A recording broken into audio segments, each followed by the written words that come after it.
everybody. Welcome back to this week's Good Work Show. This is gonna be a good one. Yeah, really good. I wasn't ready, but I'm ready now. I'm here. I'm focused. What? I was doing something and then I heard it's recording and I'm like, oh, I guess Oh. I should tune in. But yeah, this is going to be a great episode. I think the topic is so timely, and the organization, Attaham Theater, is doing such fantastic work in this space that yeah, I'm really looking forward to this conversation and see what they've been up to. So many organizations, is it's very interesting to see how they had to pivot in COVID, because with them, so much of their focus with some of their events, from the last time we talked to them, is that interaction. Is like that's the foundation of what they do. So it's going to be really interesting to see how they pivot and how they've been able to thrive and expand in this time. Not the topic. I mean, the subject matter is very relevant. It's just how do you do it? Yeah. Yep. So for those of you who don't know, they put on they hire playwrights and actors to go through and do very short plays, but around experiences that have to do with racism, with sexism, with social justice issues, all kinds of things. And so we had them on about 2 years ago and talked about the work that they were doing. But yeah, to your point, just catching up with them and while they've been in the pandemic, while we're still in the pandemic, seeing how they've reacted to that, and then what else they have coming up, because I'm pretty sure they were busy, and I've seen things that they have been doing in the community, so it's actually great that we'll be catching up with them. And then we want you to stick around to the end, though. I think this is one of those times where if you even know about the organization, it's great to stick around to the end of this to figure out how you can get involved, because they always have multiple ways you can do that. But if you were ever thinking of, I don't know what to do, and I'm tired of seeing things in the community that are happening this way, or I want to make a change, I don't know what to do, we're going to ask them to give you some simple steps about how you can plug in. And so I think this will be a great opportunity for those of you who were looking for ideas and just didn't know where to turn, didn't know what to do, and really actionable things that will make a difference in your life, but also someone else's. So Yeah. look forward to that interview. Yeah, it should be good. And I'm going to wrap up my vacation. All right. Well, So though I'm willing, we always have great guests, but this guest definitely, this was worth interrupting vacation to have. vacation for, yeah. Yes, to have. And I get to talk to Elaine, so there's that. You probably get to talk to me anytime anyway, though. I mean, but it's like, well, I feel like it's been a long time. We have to stay connected. It really hasn't. I think yesterday. I was like, hold on, you've been on vacation, but did you call me yesterday for something? I did. Never mind. Maybe you haven't seen me. That's what it was. Maybe that's what it is. I haven't seen you. Not even on Zoom. Like, we haven't been. Like, that's the part that, yeah. So yeah, catching up. So it's a catch up day with everybody. Catching up with everybody today. That's true. Yes. All right, guys. We'll enjoy this conversation. We'll keep this short because I feel like we're going to go long on the other end. So enjoy the conversation, and yeah, that's all I got.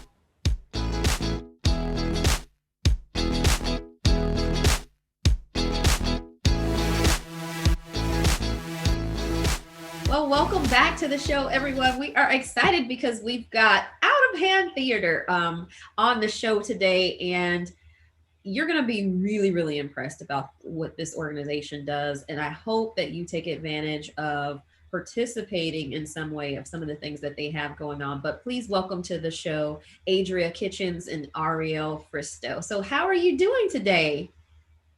Oh, I'm great. How are you all? Great. How are you, Ariel? I'm good. We're just so excited to be here.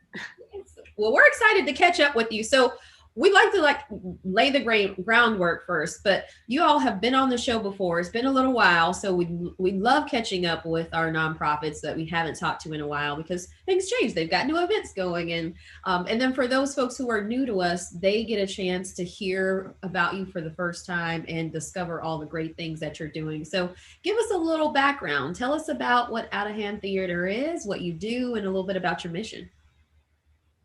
Would you like me to start, Adrienne? I'll let Ariel start, yes. So we are not your regular theater company. To begin with, our mission is to work at the intersection of art, social justice, and community engagement. So we don't operate like a traditional theater venue. We hardly ever do kind of regular full-length plays. And instead what we do is we design events that combine art to open people's hearts, information to open minds, and conversation to process emotions and information and make a plan for action. I started Out of Hand in 2001, and I've had the immense pleasure of working with Adria for the past few years. Fantastic. That's great. Yes. And, you know, the topic areas that you focus on have always been important. But I would imagine that in the last 18 months or so, that you have seen an uptick in people being interested in what you're talking about in the very unique way that you bring these conversations and encourage conversations about these topics. So talk to us a little bit about, because I'm really interested to know how you decided to get started and focus on these topic areas, and then how is it developed, and then I assume really taken off in the last year or so as more of us are having conversations that we should have been having with you since 2001. That's a great question. I'll start, and I'm sure Ariel will jump in, because so one of our programs, right, is Equitable Dinners, which I think is probably what you're more referring to. And of course, we started as a live event, right? Back in 2019 as a part of Decatur Dinners. And of course, in the last 18 months since the pandemic has started, and I think all that we have seen nationally and internationally that's happening, especially in response to the murder of George Floyd, just seeing that response happen. And with COVID, right, seeing the disparate effects on Black people and other people of color has definitely drawn people to the conversation. And of course, we have a design team, and we work together, and really we work in response and many times to what's happening, right? We obviously know that there are things we want to talk about as it regards race equity, as it regards anti-racism. And we also recognize that we need to acknowledge what's happening in the current climate. And so that's what we've made an attempt to do in everything that we do, like keep this broad perspective of, we know that we need to share this information with people and also allow what's happening in our current climate to be a part of what we're talking about. And so when we launched Equitable Dinners, the plan originally was to, in September 2020, have 500 dinners in the city of Atlanta with 5,000 people. And now that is on the calendars. We are planning for September 2022. And I think what all of us wanted to do was, when we went virtual, when we recognized we weren't going to be able to get together, was to look for a way we could keep the conversation going and keep people connected, because we felt like the topics were that important, and that we didn't want to lose people. Like, we didn't want to lose the conversation, because obviously we have to focus on COVID, and life still is, happening with COVID. All of these things are happening to people, and we need to find a place for people to connect and respond. And so that's when we launched into the virtual series. That really was like the underlying foundation of that, to give people a space and a place to continue to connect, to share with them what, like really the truth of what's happening, like the legacy and effect of racism, how systemic racism still exists, right? So that they recognize, okay, this wasn't just our history. this is currently happening. Mhm. And, you know, when we see things in the news, when we see Black men or Black women being killed on camera, we need a place for people to really start to process, hey, this is what's happening. And we need them to be able to come together because they don't know what to do. Nobody knows what to do. It seems like overwhelming. And so what we really want to do is give people a space where they can not only process, where people who wouldn't have that experience, right? Like, normally people who identify as white aren't going to have that same experience. We need them to know this is happening and be able to hear it from someone's story so that they can be touched in their hearts. And hopefully open their eyes to what's really happening, and then give them the tools, some of the tools they need to say, oh, I can take an action, because it can seem overwhelming thinking you have to dismantle an entire system, which is, yes, we want to dismantle systemic racism, and we can do that together, one person at a time, right? Like if I can just take an action, whether it's, even if it's reading a book, watching a TED talk I wasn't thinking about listening to until now, watching a documentary, those are all of the things that can really support us in starting to shift our thinking, so that when those people are making the decisions, are creating the policies, are, creating the cultures in their businesses and their organizations, that they will make different decisions. Because that's what we really want, right? We want them to make different decisions and recognize, as Dr. Kamara Jones always says, like really look at like, how is racism operating here? Is if I can look and see how it's operating here, then I can say, oh, well, maybe I need to shift it. Not just maybe, but I do need to shift that and make a change and look for ways to make the change, right? And so hopefully we're giving people resources and tools so that they actually know how to make the change. And I've said a lot, so I'll let Ariel jump in. It's all good. All good stuff. So Decatur Dinners was the first project that Adria and I worked on together. We started working on it in 2018 and it happened in 2019. And our goal was to get 1,000 strangers to have facilitated conversations about racial equity over potluck dinners in strangers' homes on the same night. And to send a facilitator into every home and to have every conversation be launched by the live performance of a short play about the experience of being Black in America. So we get to hire 80 professional Black actors, men and women, and send them into these homes and churches and restaurants all over Decatur on the same night. And then they were all performing these words at the same time.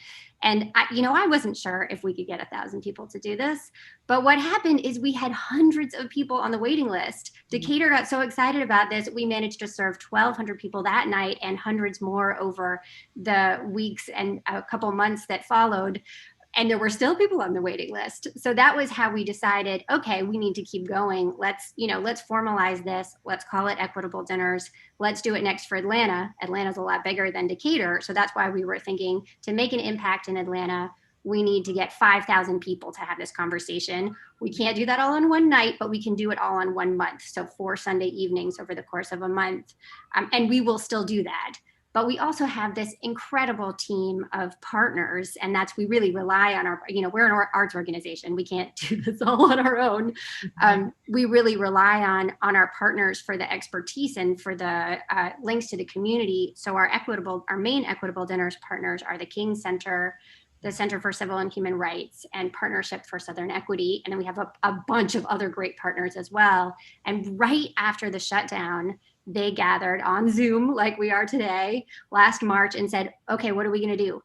Well, we're not going to wait. Let's go online. And because we're online, let's make it a monthly series and let's address a different topic related to racial justice every month. And and because we're online, let's get big name guest speakers to come in to talk about these things, which obviously you couldn't send those into people's homes. And let's hire a new Atlanta-based playwright every single month and pair them with the speaker and have them write a play specifically to put a human face and story on what that speaker is going to say that month about housing or healthcare or education or policing or immigration or we've 12 subjects we've done so far, and then And then it just blew up kind of beyond our wildest dreams. And we've got people now coming from 12 countries and 40 states and 90 cities and towns just here in Georgia.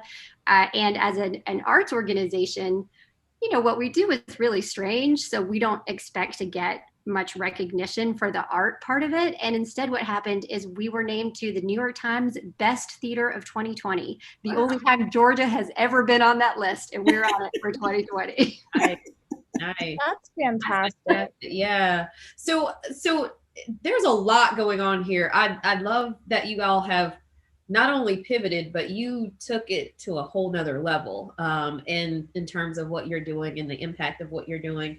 So what's next? What do we have going on? Obviously there's opportunities for people to come in if they're wanting to host a dinner, right? So there's still opportunities to do that. But then you also have, and I love the part that you mentioned where you were able to hire actors and bring in playwrights, and really you're giving not only a voice to, you know, the Black experience or what people are experiencing and reactions to it, but you're also creating a little bit of workforce development too, and helping put people to work and connecting them to platforms where they can share and they can grow. And so tell us about more of that and what you all have going in the future and how people can get involved in that, because I think that's a really important part of what you're doing. You're not just, you know, you just don't just have this company of folks that you're kind of recycling through, but now you've got new artists who can be again on a bigger stage and a larger stage based off of what you all are able to do. Yeah, you know, what I find interesting is that, you know, like Equitable Dinners is just one thing. One of the projects we have, right, where we were able to do that. And we also get to hire Black artists and Black playwrights and our other things. And just to, you know, if we just focus on Equitable Dinners, like what's coming up in 2022 is this opportunity to be able to host a dinner live. That we'll launch live dinners starting in February of 2022. So we definitely need hosts for that. We need facilitators for that. And a part of being a facilitator is to come to a dinner, come to a training, and then you are allowed to facilitate one of our small groups at the dinners. So there's plenty of opportunity for that. And then people can get involved and come to the dinners every month. They're every third Sunday. Online right now. And we also have virtual hosts, and we have people who we try to call every person who registers for our online dinners and every person who registers for our live dinners, so that we can, you know, just connect with them, because it really is, you know, if we think about systemic racism and racism itself just being this separation of people, right? The way you disrupt that is to connect people.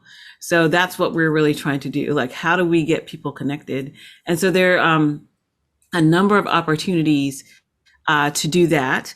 We also this year, or last year actually, launched an Institute for Equity Activism, and we just had our second cohort, ended in April.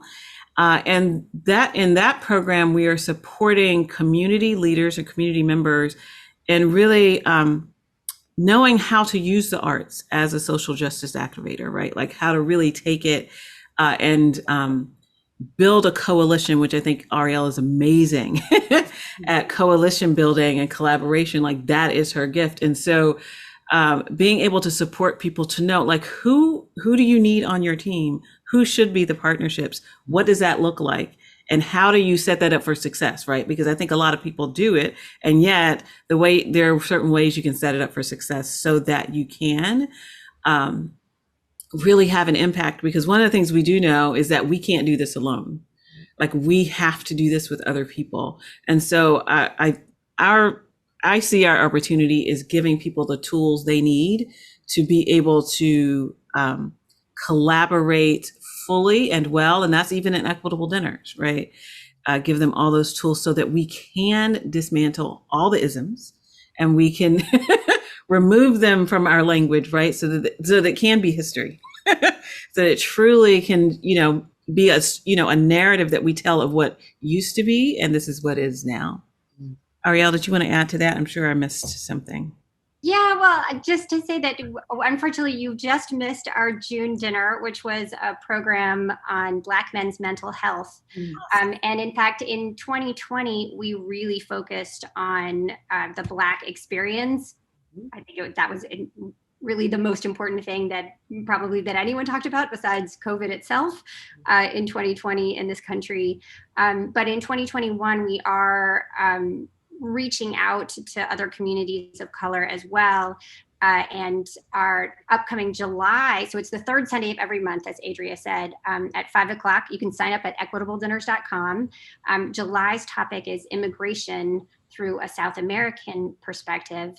And then August is a program about citizenship from an Asian perspective. And we're going to have a program that has a Native American perspective in November. So we're really looking at a lot of different issues in many different communities of color.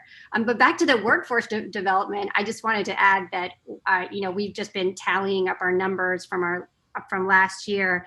And we realized that we were able to pay around $200,000 to artists and conversation facilitators in 2020, just in the calendar year, when we were basically, so many arts organizations were basically closed the whole year and everybody was so scared. So for us, that was just a huge privilege to be able to pay artists and hire them to do their work.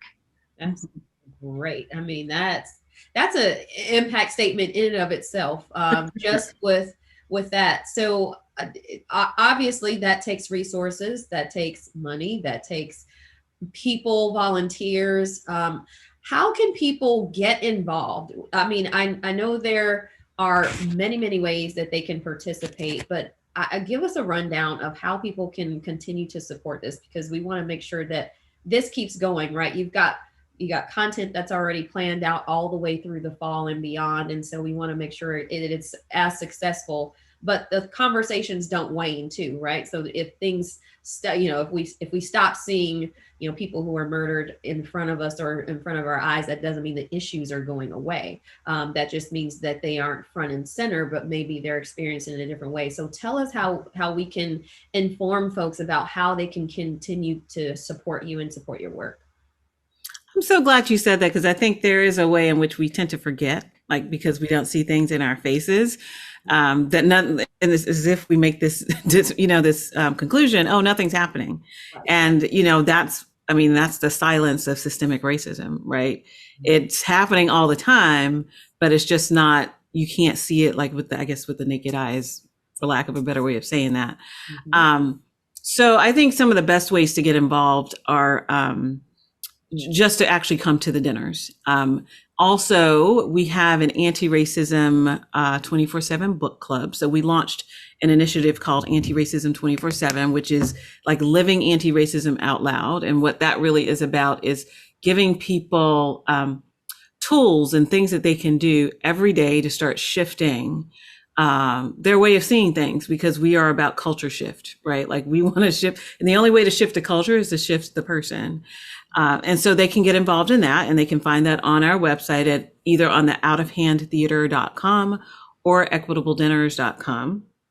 They can find out more about that. We launched our book club. We are reading James Baldwin's The Fire Next Time. We still have another section of the book to go, so they're not too late. They can join us on that, and they can also find that on the website. And I would say that's a great place to get involved, read a book and come with us and discuss it.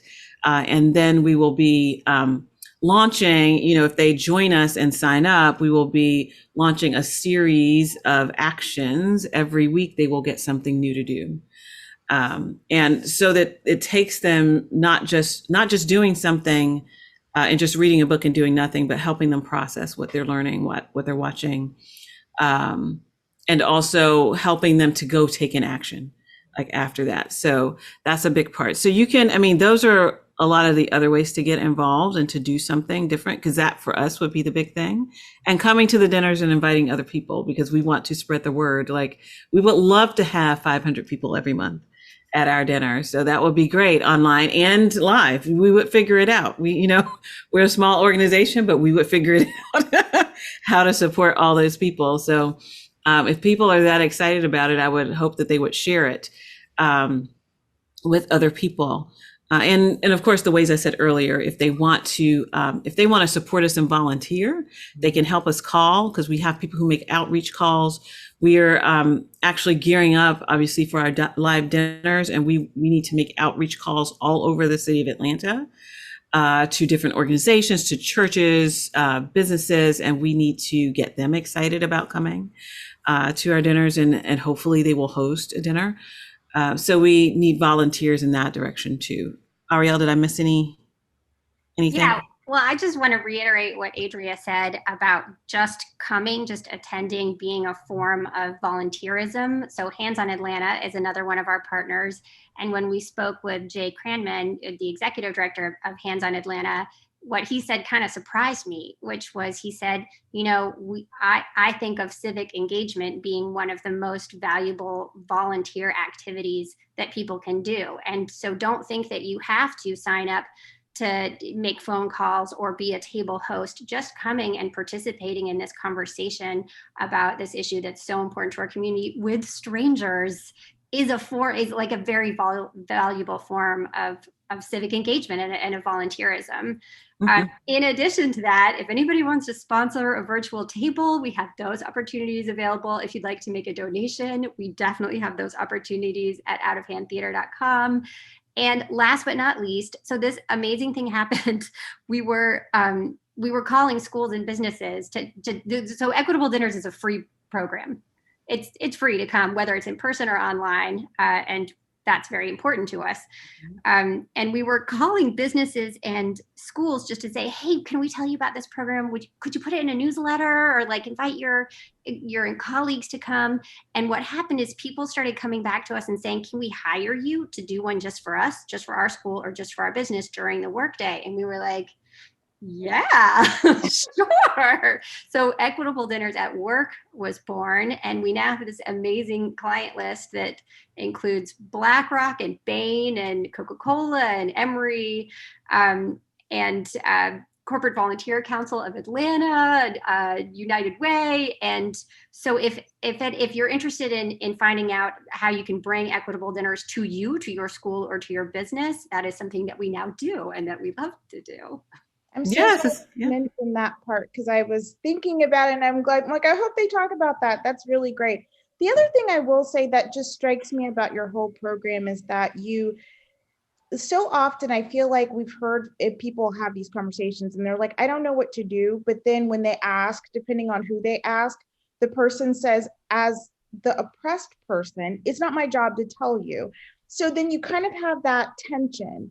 And I do like that you guys are offering this opportunity where you're giving folks an opportunity to share their experiences and then not have to put the onus on them to teach, but then also giving a safe space for people to learn and have conversations. So I do thank you and applaud y'all for that. And thanks for coming back with us again. This has been fantastic. Well, thank you for having us. And I love that you said that, because that is the opportunity. When they come to the dinners, they do have so it's a safe space. And we always like to say, it's not a safe space for you to avoid feelings. It's actually a safe space for you to connect with really uncomfortable feelings, right? When you hear things you didn't know were happening and they really bother you, or they come up. So that's really what we wanted to do, to create that kind of space so that we could provide that for people and not put the onus on someone to have to tell this really compelling, horrible story. They can hear it in a play. They can hear it from a playwright. So it's a really beautiful way in which to do that. Yeah. Well, Adria and Ariel, thank you so much for catching us up on everything that Out of Hand Theater is doing. Make sure you all check out their website, participate in a dinner. It's one of the easiest things you can do. Check out their book club, which I think is a really interesting idea as well, so that you can get involved in that. And then plug in any other way you can. Tell somebody else about it. If you can't go to an event, please share it with your family members or friends. But I guarantee you there's a way that you can do that. Get your DEI officers involved and have them come to your workplace and do something. But there's so many ways that you can plug in and help out with this. And Again, congratulations to you all for being one of the best. We're going to just say the best theater company, there is. I mean, on this show, no one's going to really, they can't cut us off for saying it. So we're going to say that. And we're going to give you the award for 2021 too, even though you won it in 2020. We're going to give you for this year as well, because we think it's going to be that great. But thank you so much for catching up with us on the show. We really appreciate it. And again, just stay strong. We love the work that you're doing. So continue to do that. And this world will get there one day. We'll get there one day. Thank you. Thank you.